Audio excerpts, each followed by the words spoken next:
So my name is Bolade Olu-Adeyanju. I am from the UK, London. I've lived in Switzerland for about 9 years now. I used to work in a bank, Credit Suisse, but I since moved into uh, business. So I opened the first uh, store in Switzerland for Sandbox VR. So the intention is to have four stores in Switzerland and two in Austria. So I have the territory for Switzerland and Austria. How do you make making the switch from a quant to running your own business? It seems like a huge leap. Well, as they say, as in being a quant, right? As in doesn't you still understand business, right? And even before, before moving to Switzerland, I used to run like a real estate business in the UK before moving to Switzerland. So I've always been an entrepreneur, if in that sense. Even though, I whilst running that business, I was still doing my 9 to 5. And then at some point, I thought that it would be I had to take the bold step to move into full-time business. So I left my role with CS, and then I started Sandbox. However, whilst working with CS, I was already setting up Sandbox. So I didn't just quit CS and then start, So Sandbox had, so the preparation and the building and all that had been going on whilst I was working with CS. So I only left CS when Sandbox actually started. I enjoy playing games. But I must confess, I'm a businessman first before being a gamer, right? So at some point, whilst I was with CS, I started thinking of something to do in Switzerland that would be worthwhile, would be good for the people as well. And I started doing research, and one of the things I found was virtual reality. People always ask me, but the fun fact is that I actually found Sandbox on Instagram, so it was just one of those things that pop up, and I'm like, okay, well, this is quite interesting, and then I then did some research into it, and then as I said, the rest is history. Okay. So how do you make your decision then? So when you were saying doing research, what do you look at? So maybe initially, like when I see Sandbox, there is something just about the visual, how they create the assets, that just shows like the quality and the aesthetic. Well, aside from that, what do you consider when saying, okay, I want to be a franchisee? So, to compare Sandbox to the other VR centers in Zurich or Switzerland, for example. So, whilst doing my research, right, of course, because then I'd been talking to Sandbox, but before actually agreeing or doing anything, right, or going any further, I had to go play some of the games at the other centers, right?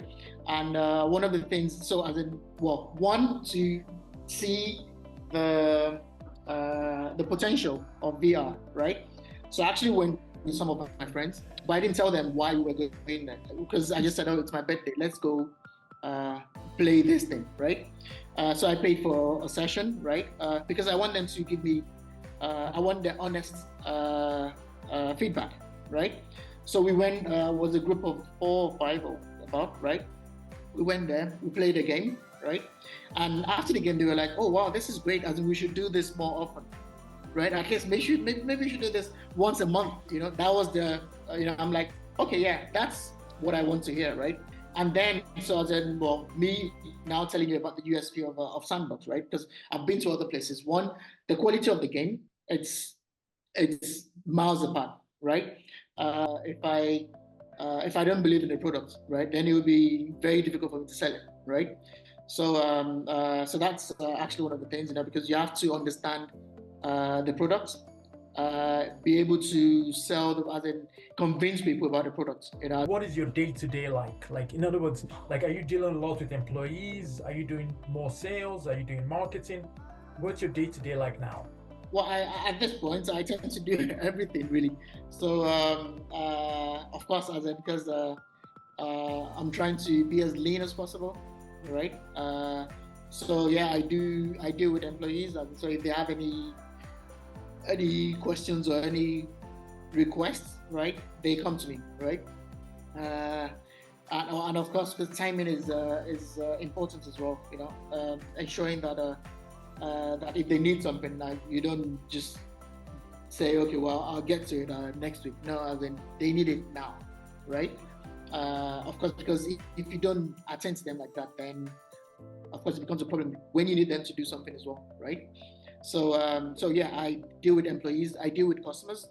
You find me sometimes if we're very busy, you find me cleaning the whole space. As in, I wouldn't say, oh, I'm the boss. So as in, no, as in, to the customers, no one, as in, I'm the same as everyone else. Yep, you're right? just, yep. Exactly. I'm just one of the staff. Finance part of it. Hey, you talked of putting the money together. So how do you do that? Like, if I wanted to start a Sandbox VR now, how you advise me on finance? Basically, how did you do it? Like, as much as you can share in the cost, or when you expect to make your money back, when you expect to be profitable, how much planning do you do around that? Well, of course, as in, because when it comes to like any business, you have to have a business plan, right? And included in the business plan would be your financial projection, right? And that's what you'd look at, when you're talking to whoever is willing to invest, right? But of course, for you as a person, right, as in you have to be convinced that this is a viable business, right? For you to even put your money in the first place, right? So for me, it was a no-brainer. As in, of course, I didn't need to convince myself any further, right? But then to convince others, so of course you have to have a business plan, and that's what you share with them. You share the numbers, the expected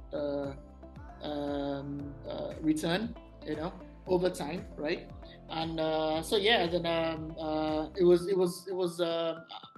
a bit tough, I must say, right, to get people's buy-in, especially because it's a kind of business that is not easily understandable, right? Okay, it's a virtual reality. Okay, people wear headsets and they play games. Okay, it's not something that they're used to. As in, if I was opening a McDonald's restaurant now, right? As in, everyone knows McDonald's. Everyone knows. Everyone has probably been to one in their, at some point in their life, right? So they kind of understand McDonald's, right?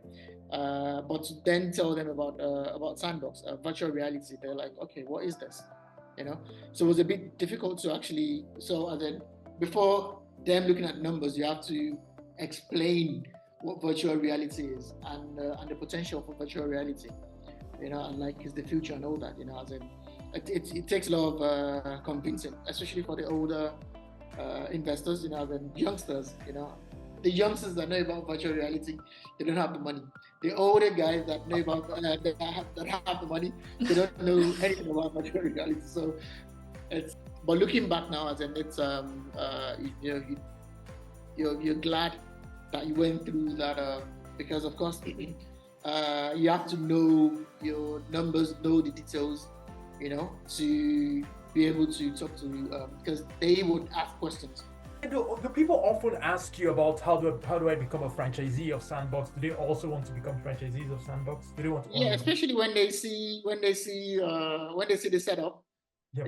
They're like, oh wow, this is amazing. I want to be, how can I do this? So, but of course, as in everyone, they always look at the end product, right? Of the work but then the question is, are they willing to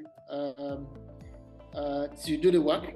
We have a weekly meeting, so just to ensure that that everything is going, and again, they're always available to advise as well, So, for example, because they talk to all the franchisees, right? So, for example, and they see the numbers, regular meetings with them, and they're always really supportive. And I can tell you that for free, as in they're really supportive. And for the technical guys, right? As in if there's any issue, they're available 24/7. So to resolve issue like in 30 seconds. So just for like our audience, like if you had to sort of give any advice about maybe what it takes to be a franchisee or what it takes to consider it, how would you phrase? Somebody is considering this, what would you tell them? Well, I would say as I said, a step at a time, right? There's always, because you would always, I mean, look at the short term, right? But don't lose focus of the long term, right? Because if you look at if you look at all the issues that you would face, right, before you start, you would never start. You would never start, right? So always look at look at the short, as in the next, right? You know, as in move, as in, because do something, you know, start. You know, you don't have to have all the money, right? But you start, you know, bit by bit, and then when you get there, you're like, okay, well, how do I solve this? Because again, as in, you know, as in, so for example, if you're thinking, oh, I need to have a 2 million or 3 million, right? Because okay, it's gonna cost me 3 million to do this from start to finish, right? And you're thinking, oh, I won't start until I get all the 3 million, right? Okay, but do you think anyone would just come give you 2 million just from your idea? No, but if they see that you've actually started doing something, right? So maybe you spent 500,000, right? And they can see that, oh, well, as you know, this actually, you know, as in this actually looks promising, right? Then you're a lot more comfortable giving you 1 million. Yeah. But if you're at zero and you expect someone to give you 1 million, as in you're pulling yourself. No one would listen to you.